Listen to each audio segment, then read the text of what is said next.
Hello, beautiful people, and welcome to part 7 of the Star Wisdom astrology course, which is taught by Mars. And this is my Mars hat. After all, Mars is the god of war. However, it's not actually a military cap. It is from the Second World War era, but I think, as you can see, it's got a sort of an Irish harp on it, so it might have been a marching band or something like that.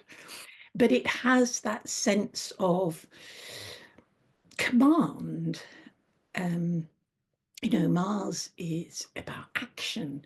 It's our action doing planet. It's what makes us get up and go and will fight for things. Now, Mars takes 2 years to go around the zodiac, so it tends to spend approximately 2 months in each sign, although sometimes it can take a lot longer if it's in its retrograde phase. Mars rules Aries, the first sign of the zodiac. And Aries, it's that, if you think of the zodiac as a psychological process, and Aries as the first sign, the 0 degrees Aries, represents that point of birth, where we come out in the world. And, there can't be a much more dynamic action than birth. So I'm going to share my screen now. So Mars sits in the tools section of the Star Wisdom syllabus. We went through the learning styles, which were the 3 outer planets beyond Saturn. And then we went through the 3 self-identity planets. And now we're looking at the 4 tool planets. These are the planets that we actually have access to use as we will.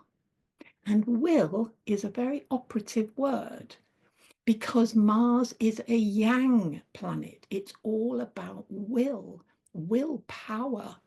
We can activate our will to make something happen.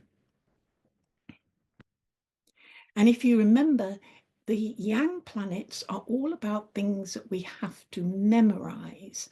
So this is going to be a technique about we have to memorize. So Mars is all about our motivation, what makes us get up and go. And in my chart, you can see Mars here. It's what we think of as the masculine symbol. And it rules the sign of Aries, which is a cardinal fire sign. So again, that action, that driving energy. And it rules the first house because it's the first sign of the zodiac. It's that initiation of the whole psychological process. And Mars is going to teach us about the age clock. Now, as I said, it's something you have to memorize. There is nothing on the chart that is going to remind you about the age clock.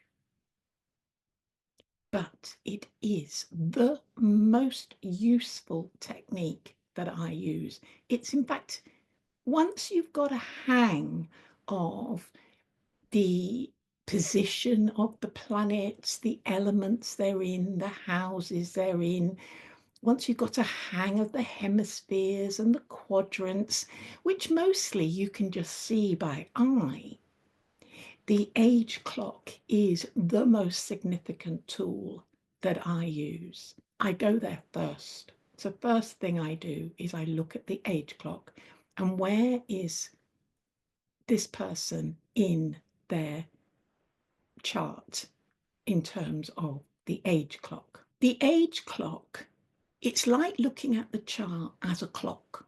There's 12 houses in the clock. On a clock face, we've got 12 segments. But instead of starting at the top at 12, like we do on a normal clock, we start at the AC, the ascendant, which is what was rising on the eastern horizon at the time that the chart was constructed. It is the beginning of the chart, if you like. And this clock only has one hand on it, and it goes anti-clockwise. It goes anti-clockwise through each house, and each house represents 6 years. So you can see that it starts at house 1 when we're born, age 0, and then 6 years later, it's at house 2, age 6. 6 years later, it's at house 3, age 12. 6 years later, it's at the IC. Now, these points, the AC, the IC, the DC, and the MC, are very critical ages. We all know that 18 is a really significant age. It's, most people have a big celebration for their 18th birthday because that's when we become an adult. So at age 0, we are born into the world, and at age 18, we become an adult. And then we go to that's house number 4, the IC. And then we go to house number 5, which is age 24, house number 6, which is age 30. And then we hit the DC at age 36. Now, we don't celebrate age 36, but we should do, because we've just gone halfway round the chart through this unconscious realm of the chart, and now we're coming up into the conscious realm. This is a significant point, and most people are consciously unaware of it. But if you ask somebody who has not long turned age 36 or 37 and say, do you notice any difference? They'll go, oh, actually, yes, I do. It's almost like suddenly your head comes over the parapet and you see the world much more objectively rather than subjectively. So this is a crucial age that we really should be celebrating as much as birth or age 18.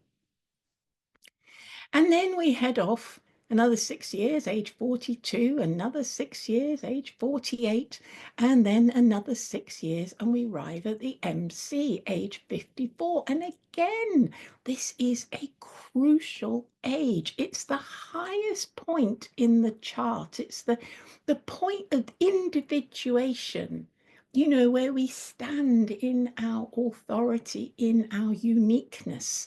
We've been an adult for 36 years. We have a unique combination of skills and talents that nobody else has. It makes us unique. It's like where we stand in our authenticity. And then we go off another 6 years, age 60, another 6 years, age 66.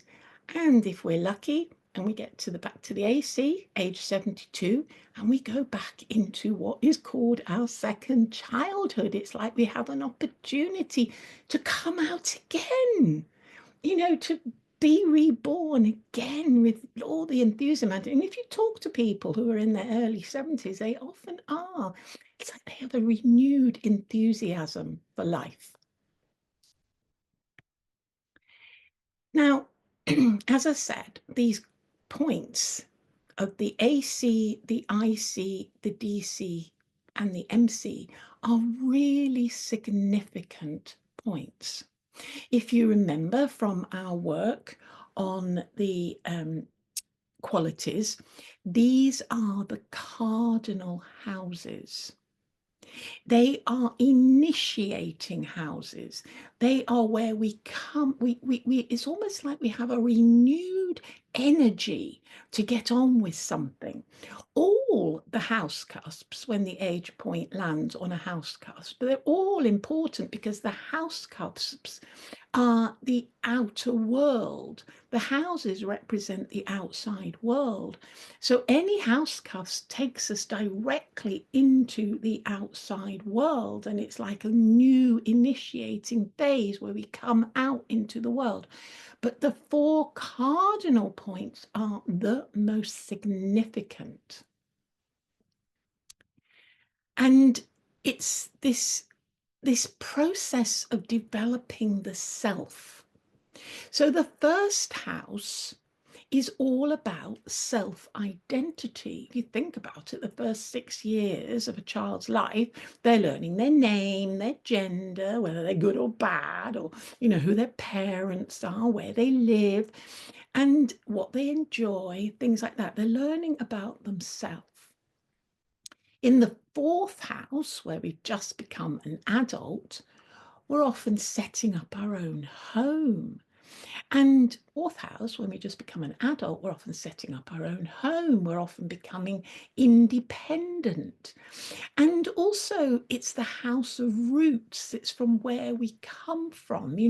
When we move out, when we become an adult and 18, we're basically bringing all the stuff with us that we've inherited during our childhood. The seventh house is about self-reflection. It's the house of where we meet other people on a one-to-one basis. We've come over the parapet. We're now looking more objectively rather than subjectively. It's not just all about me anymore. The world doesn't revolve around me anymore. It's like, whoa, there's other people in the world, and I need to react. I need to interact with them on an equal basis.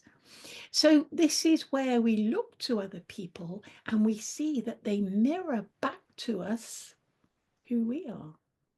When we meet people that we like, it's usually because there's things about them that we like about ourselves. And equally, when we have trouble with people, it's usually because they mirror back to us bits we don't like about ourselves. So the seventh house is a really useful house of self-reflection. And then we have the 10th house, which, as I said, is the point of individuation. It's where we go, okay, I am a unique being. I have unique skills to offer the world. I have a unique understanding. I have had a unique process. I have a unique combination of skills, which I can then offer to the world. I can stand in my authority.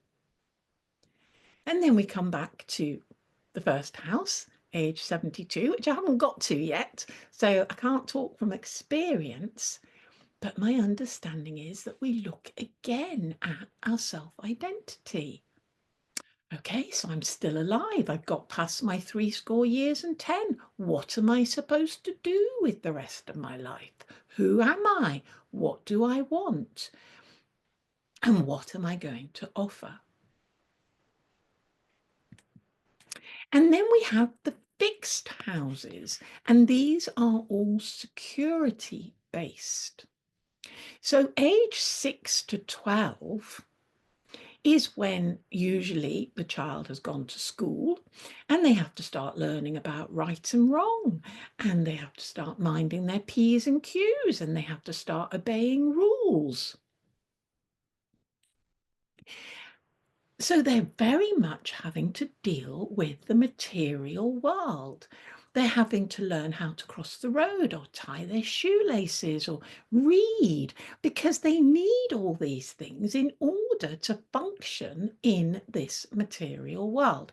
So from age 6 to 12, this is very much about material security.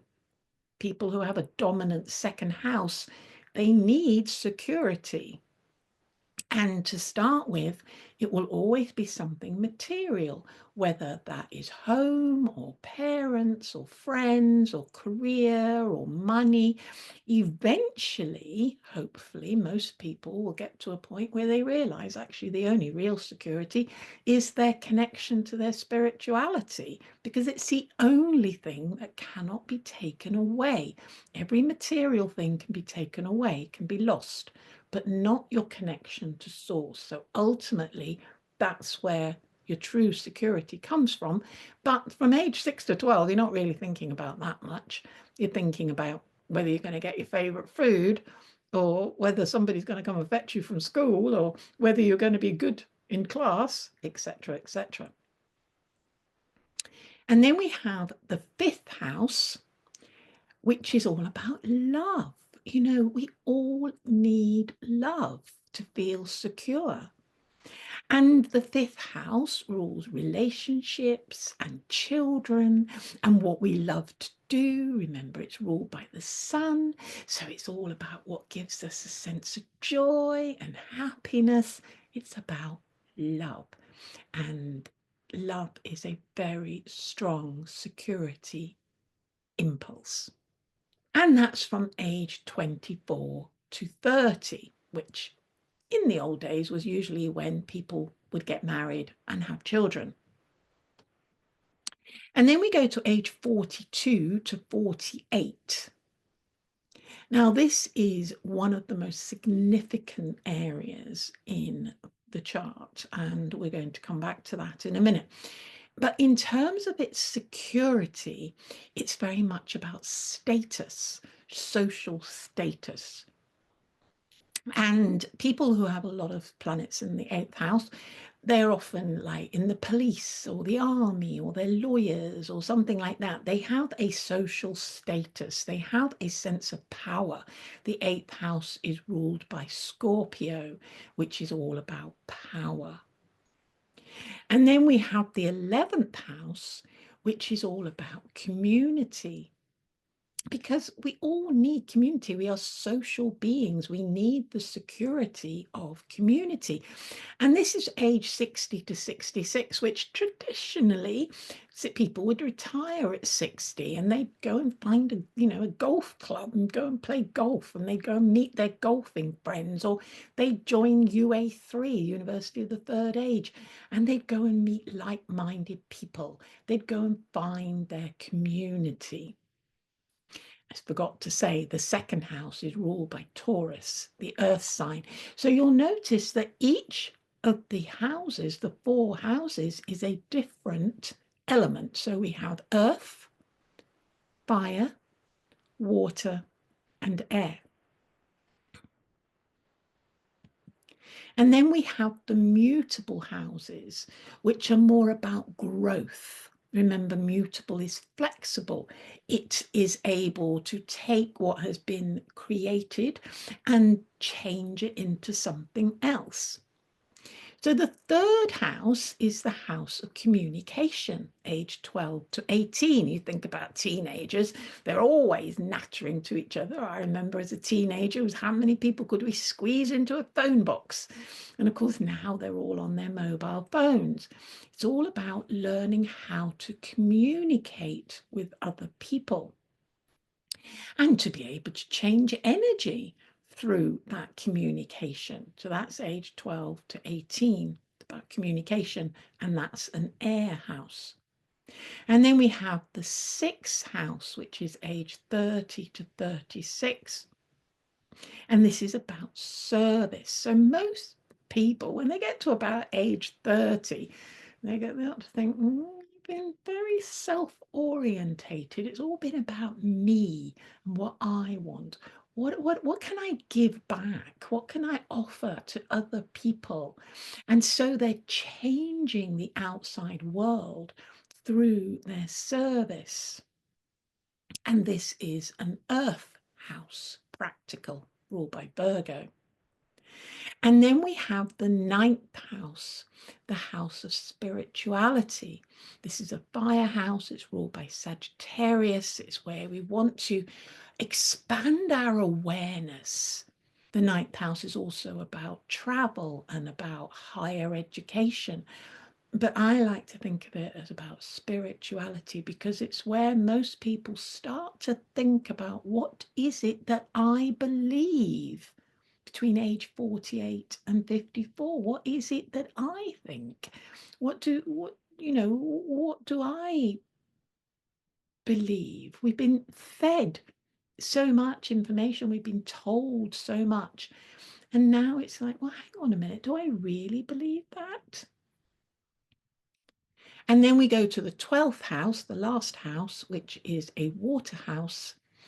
And this is the house of self. It's not so much self-identity. It's about being able to be with yourself. It's about able to learn by yourself. It's about where you withdraw into yourself. It's also a very spiritual house. It's a sort of house of hermits and priories and monasteries where people would retreat from the world. So this is about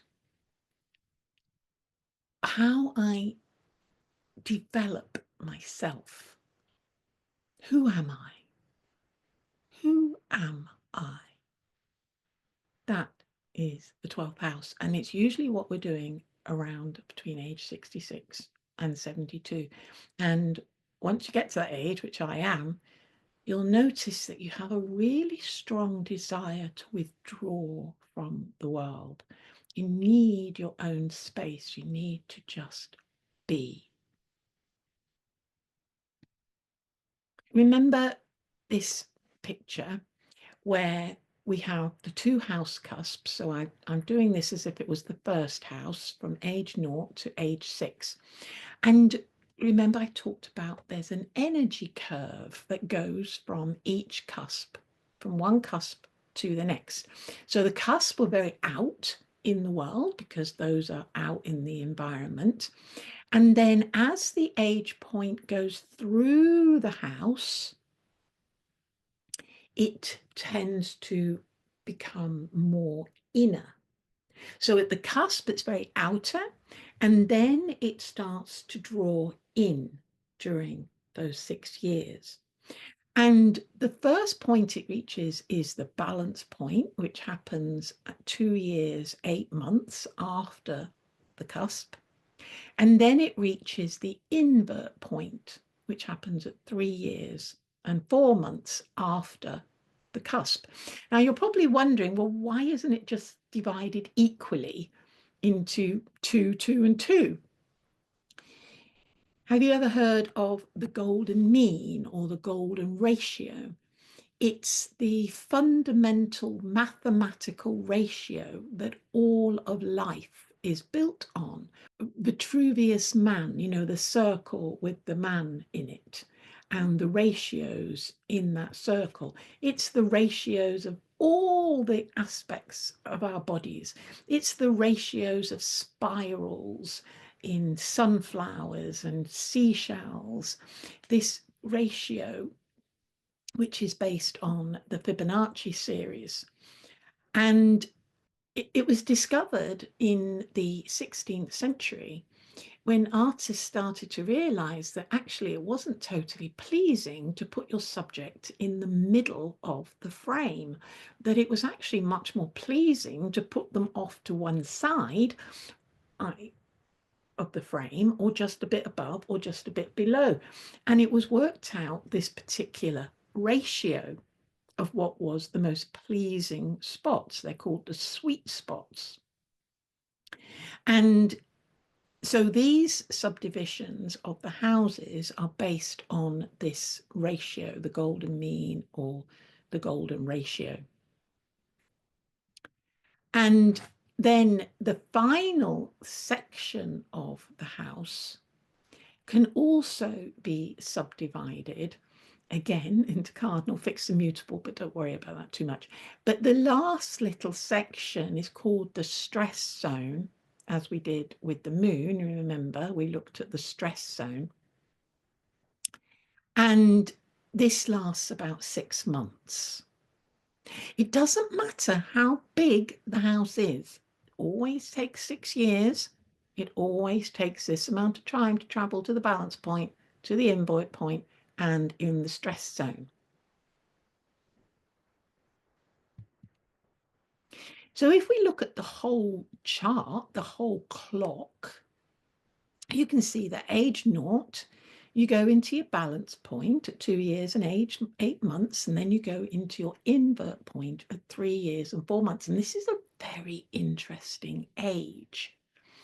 In fact, I met a Native American elder a few years ago who said that with all their 3-year-olds, they give them a whole load of different toys to play with, and they see which ones they're attracted to, and then they know how to guide that child to whatever it is that they're going to contribute to the community. I mean, at the time, he was saying it to me because they didn't know what to do with 80% of their boys who should have been warriors, and he saw that was the reason they had such a problem with alcohol and drugs. But this is an interesting concept because at each of the invert points where we are mostly introverted, this is where we have the opportunity to touch into our deepest self, the deepest core of ourself, to touch into our spirituality, if you like. And so at age 3 to 3.5, there's this sense of of a child really touching in deep to who they are and what they're here for. Obviously, it's not conscious, but it can be seen in what it is they choose to play with, for example, or what they're interested in. And then the energy comes back up to age 6 and they're back out in the world. And it's like, yeah, this is what I'm really into and this is what I'm doing. And this is, that they're much more dynamic and out in the world. And then they go back down to the balance point, and then we have the invert point again, which happens at around age 9 up to 9.5. And if you look at 9-year-olds, 9.5-year-olds, they're often very introspective. They're really considering the world. And then they come back out again, age 12, and it's like, oh yeah, I'm off again. And then you come back down. And then we have age 16 to 17, which I think is the most problematic age during childhood. I know I was really depressed. I didn't know what I was doing. I didn't like what I was doing. It was like it's an opportunity to really look deep within about, what have I explored during my childhood? What is it? Who am I? What is it I want to do with my life? And I think that we don't really give 16 to 17-year-olds that opportunity to really think about that, particularly in our culture where they have to then choose their A levels and then you get to choose 3. And then 18 is like, oh, I'm an adult now. I'm okay now. I'm going to go and party and I can go and drink now and I can go and do what I want. And they're back out in the world. And then we had age 21 to 22. And think back to when you were 21 to 22. I know I had a really difficult time. And then we go to age 27 to 28. And this is just before the Saturn return, which we'll be covering in the Venus lesson. And again, it can be a very problematic age of doubt and insecurity. And then we have the age 44 to 35. Again, that can be a very introspective age. We've got around age 40. Again, that's a very invert point. But the biggest one is this one, which we'll come to in a minute, and it tends to last a lot longer than just a few months. It can be from anything from age 45 to 47, 48, but it's really highlighted at age 46. And this is the invert point for the whole chart, and it's what we call the midlife crisis. But I'll cover that again in a minute. And then we have age sort of 52, 51, 52. That can also be a very questioning age. We've got 63 to 64, and then 69 to 70.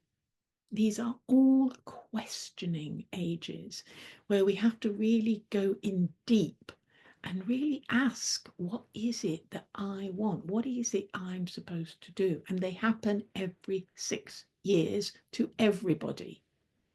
If you've got planets on them, it makes that age more significant, but we'll come back to that. So we've got the most dominant ages, which are on the cardinal points. Now we can also look at the chart as one energy curve that goes from birth all the way around to birth. And it also has a balance point and an age point. And the balance point is about age 27. And the invert point, as I said, is about age 46, which we tend to think of as a midlife crisis. And once you get to about that age, it's, or beyond, it's very interesting how many people you'll get coming as clients who are about that age. I know that I was starting to get like 75% of people who came to me were around age 45 to 47 because they were just so confused, didn't know what was going on. It's the sort of age where, you know, men go off and find a younger woman, or they go and buy a sports car because they need to relive their youth. You know, we've been an adult for nearly 30 years and suddenly we're like, whoa, I'm actually beyond middle age now. I'm looking towards being an old person. And suddenly it's a bit of a reality check. Well, hang on a minute, I might not even be that fit for the next 20 or 30 years. What have I done since I've been an adult? And what is it I still want to do? Those are the questions that we should be asking at that age. It's the real time of inner reflection. And once we understand that is what we are supposed to be doing, then it's fine. It's great. It's like, oh, that's what I'm supposed to be doing. But the majority of people don't know that's what they're supposed to be doing. And so when they suddenly, their natural psychological impulse is to withdraw and to go within, it doesn't make sense. And a lot of people can become very depressed at that age. And the other very significant age of withdrawal is age 69 to 70, because the 12th house is the house of withdrawal. It is the house of being, it's the house of retirement, it's the house of where we withdraw from the world. And so the invert point of that house has to be like this very, very, very inner point. I've got this coming up fairly soon, and I'm getting everything done before I get to that point, all my outside stuff that I want to do, because I know that between age 69 and 70, I will want to be very quiet. I will want to just withdraw.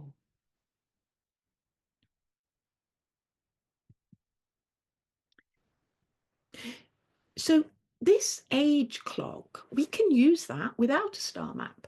It's a psychological process that everybody goes through.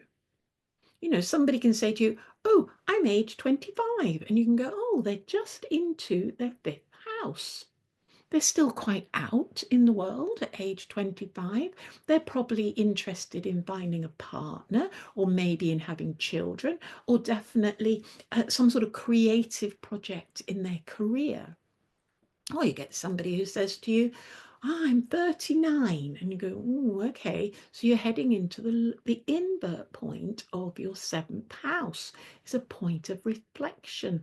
You might want to take some time to think about your one-to-one relationships with other people and what are they teaching you. However, if we superimpose the age clock onto a star map, then we get a lot more information. So let's superimpose the age clock onto my star map. And you can see that when I was age 6 to 7, the age clock hit my sun. Now, the sun, there are certain planets that are much more significant with the age clock, and the sun is always a significant one because the sun is about our self-identity. It's about our essence of who we are. So when the age clock hits the sun, there's going to be a bit of an opportunity to really go, oh, who am I? What am I about? But equally, remember, the sun is about the father figure. And so there could be something there about our fathers. And it was around age 6 to 7 that I realized my father was very, very ill. He was an alcoholic, Pisces, and that he wasn't there for me. He was too in his own world. And that was, a bit of a wake-up call for a small child, to realize that actually their father wasn't actually that interested in them. But it was also when I really started thinking about what I wanted and who I was. It was when I started to realize that I loved to dance and I wanted to be a dancer, and I loved art and I wanted to do art and things like that. So here we have the age clock landing on all my planets. And what I've done is I've written the ages in. So at age 16, it landed on Mars. And it was when I started sort of becoming interested in boys. Mars is a masculine symbol. And also, what was I going to do with myself? I had to choose my A levels. What was I going to do at that Mars, that yang energy, that active energy? Age 30, I became pregnant on my moon. It's all about nurturing. Age 35, I had a serious accident. Uranus, something unexpected, and like a bit of a wake-up call. Age 39, Pluto, the house of one-to-one relationships. It was the age I met the man who I was going to marry. Now, it wasn't actually a great relationship. It wasn't a really good person to marry, but Pluto, I had to do it. I had to learn, you've got to go deep with Pluto. You've got to face your demons and go into the underworld. I had to look at what this person was mirroring to me. Age 43, when I landed on Jupiter. Jupiter is a beneficent planet, so it's usually something that's quite growthful. Age 43 was when I had my last child. And, the love that I felt, for this last child, you feel so much more relaxed when you've had a couple of kids already and you're an older parent.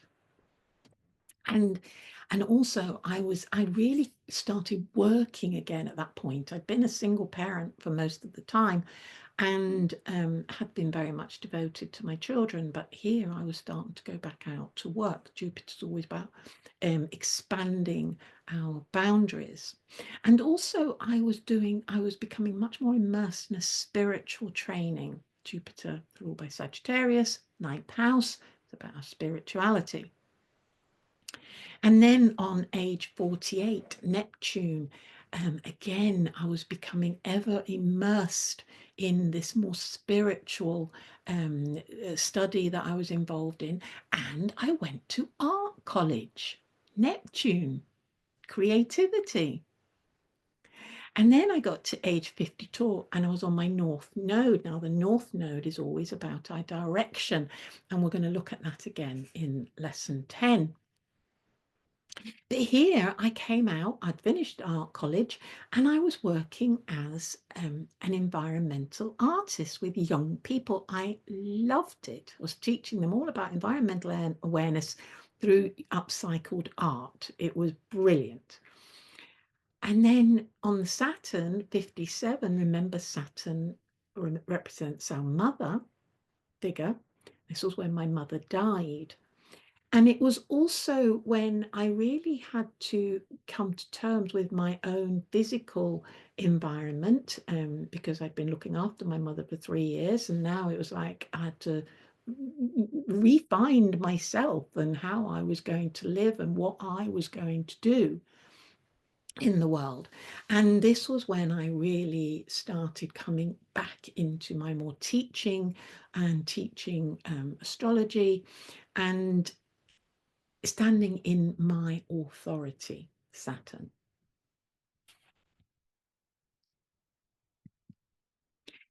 Now, if you have oppositions in your chart, then when the age point hits one end of the opposition, it's also going to stimulate the other end of the opposition. They work in partnership, they don't work individually. So I have an opposition between Sun and Jupiter. So whenever my Sun is activated, Jupiter comes in, it makes everything bigger, it becomes more dominant. And equally, when Jupiter is activated, because it's got my Sun at the other end, it's always to do with my essence of who I am, to do with myself. And then also when the age point hits the nodal axis, which we will look at again in Jupiter, the last lesson, but I have Mars at the other end of my nodal axis. I have it opposite my north node. So whenever the age point hits my Mars or my north node, it's activating the other end as well. So at 16, 17, I had to really think about my career choices. North node, about direction, is when the age point hits the north node, it's often about career choices.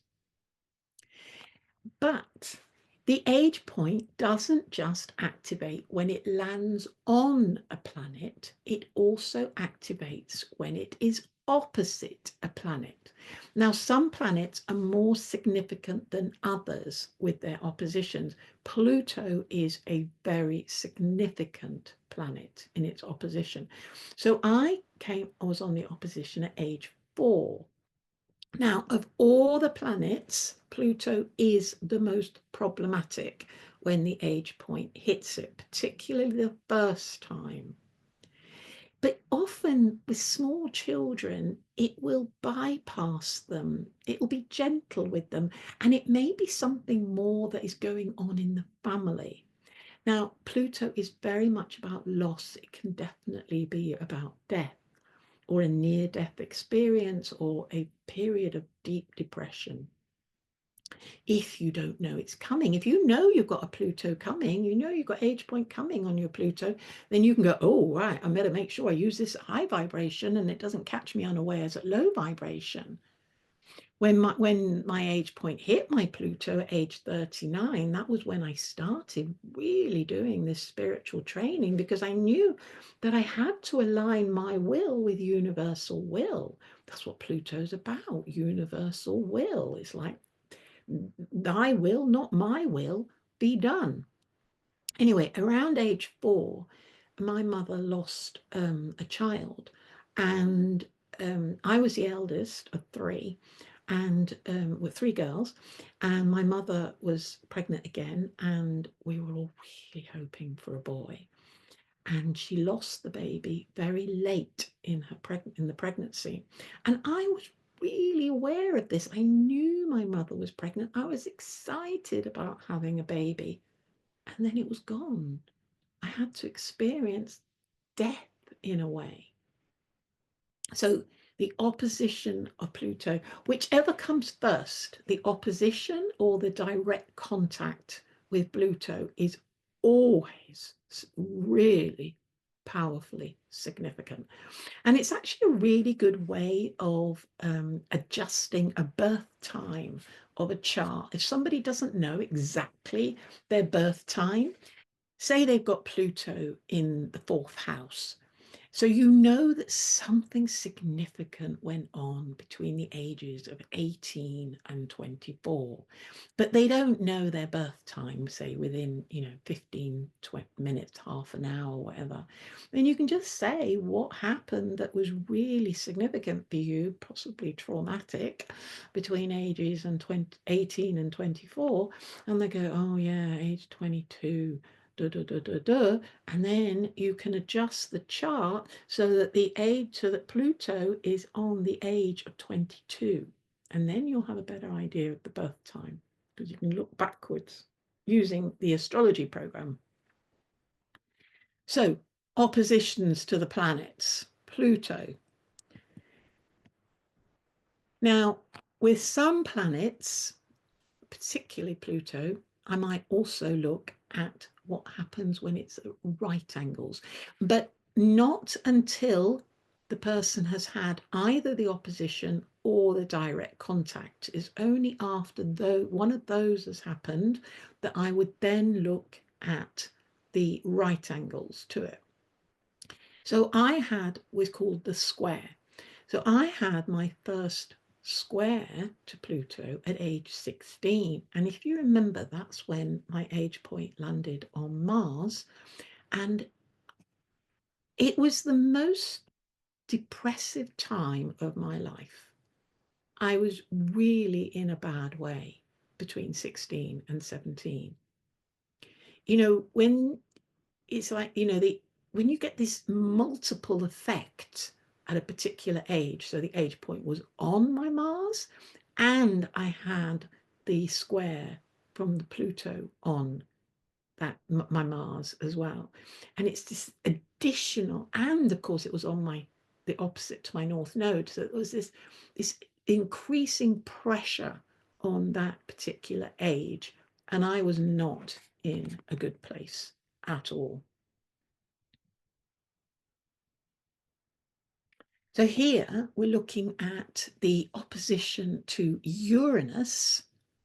So the direct to Uranus was age 35. Again, Uranus is always a significant planet for the age point to London because it always signifies change. Whether we do that at a low vibration, we don't know anything about it, and the universe will just slap us across the face and say, you will change. Or we know it's coming and we go, oh, I've got a Uranus aspect coming up. What do I want to do with it? Because Uranus at high vibration is about universal creativity and intelligence.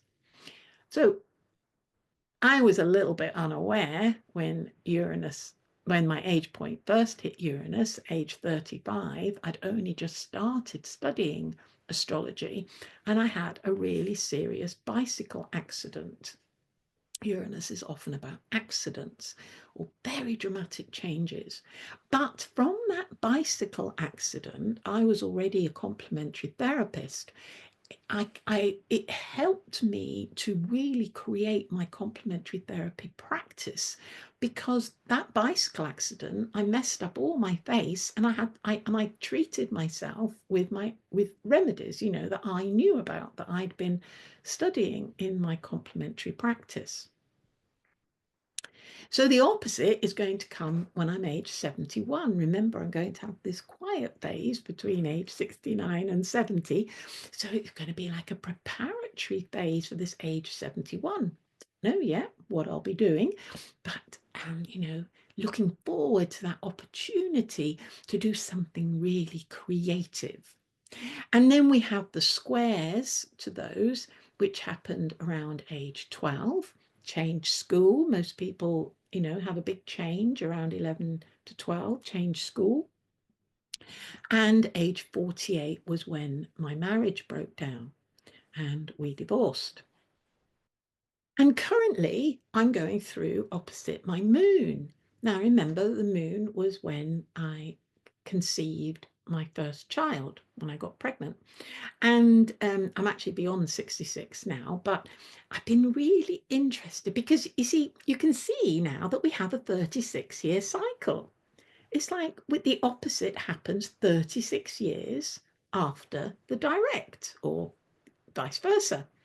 So every age you get to, even if your age point isn't on a planet, you can look back 36 years and go, what was I doing 36 years ago? What was the energy like? Because it's almost like you're in a similar energy vortex now.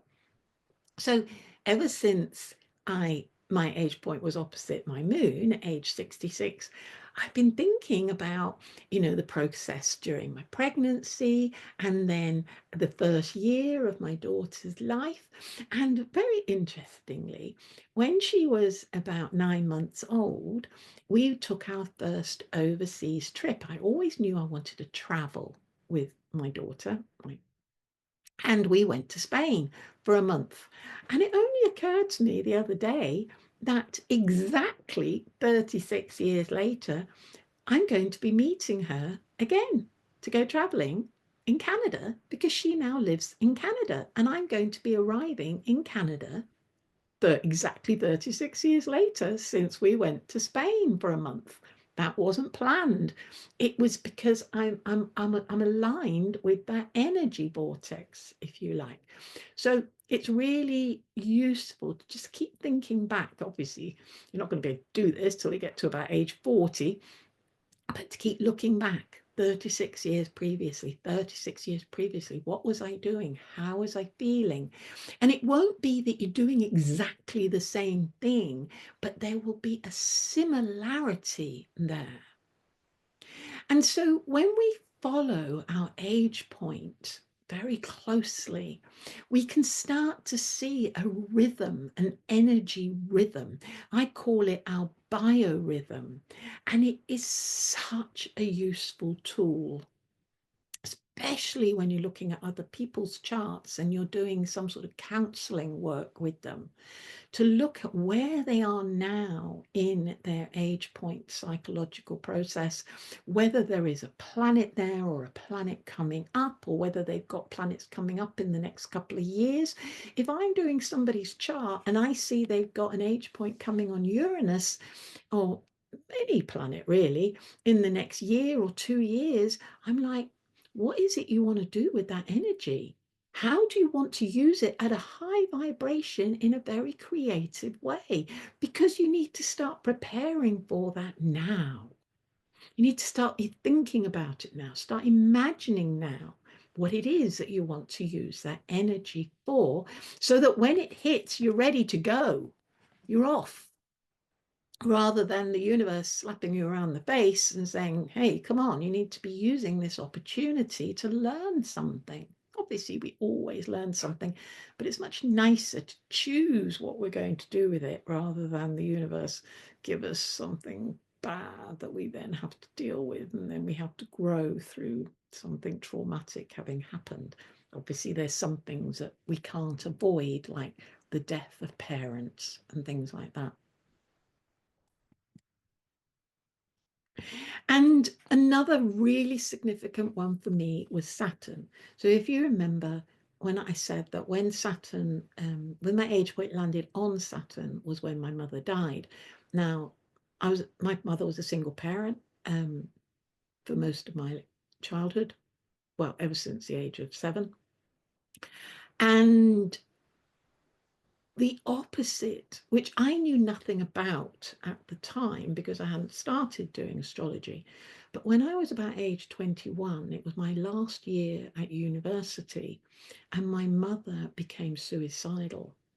And she was, I was at university a long, long way from home. And I started getting messages from her telling me I had to come home. I was in my final year, I was about to do my finals. And, it was like, how can I look after my mother and do my finals? And I didn't even want to look after my mother. I didn't particularly like her at the time. As I said before, Saturn at the top of the chart, I found her very controlling. And I moved away as far as I could to get away from her. But then I was stuck in this position where I had to, you know, it was a real cry for help. So the opposites can be just as significant as the directs. So for homework, I want you to superimpose the age clock onto your own star map. Where are you in your star map based on your age? And mark the age where your clock landed on each planet. What happened at those ages? What happened 36 years earlier or later, if you've got that old, the opposite? And can you see any energetic connections? So remember, Mars, this is being taught by Mars, it's a yang planet.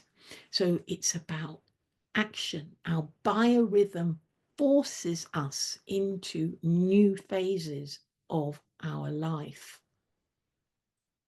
And it's something you have to memorize. Other than the fact that you've got the house numbers written on the star map, and you've got the little marks that show you the balance point and the inverse point, there's nothing else on the star map to indicate at what age you're at or where you're at in your age clock. So this is something you do need to memorize, but it's not difficult, is it? 6 times table. So enjoy. And as I said before, for me, this is the most powerful astrological tool that I know. And it only works with cock houses. If you look at the star maps, they all say Huber cock houses at the top, because different house systems, the houses are different sizes. And this is what is called a Huber technique. No other astrological school uses this technique, but it's so simple and it's so powerful. So enjoy, and I look forward to seeing you in the next lesson.